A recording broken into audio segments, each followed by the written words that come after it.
माझे नाव रिद्धी श्याम सुरवंशी. मी इयत्ता चौथी वर्गात.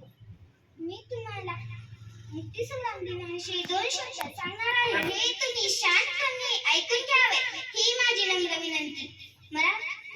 मराठवाडा मुक्तीसंग्राम दिन आहे. याच्यात किती मोठा संग्राम, किती क्रांतिकारकांचे बलिदान, किती मोठा संघर्ष, किती मोठा इतिहास. हे सारे कशासाठी? तर महान भारताच्या अखंडत्वासाठी. आजच्या कार्यक्रमाचे अध्यक्ष सामान्य व्यासपीठ प्रमुख पाहुणे वंदनीय गुरुजन वर्ग, प्रथम आपला मराठवाडा मुक्त करण्यासाठी बलिदान दिलेल्या हुतात्म्याला वंदन करून मी भाषणास सुरुवात करते. कधी सैफेल गुलामगिरी, कधी सैफेल अन्याय, कधी सैफेल पारतंत्र्य यासारखे असंख्य प्रश्न माझ्या मराठवाडा नियतीला विचारत होते.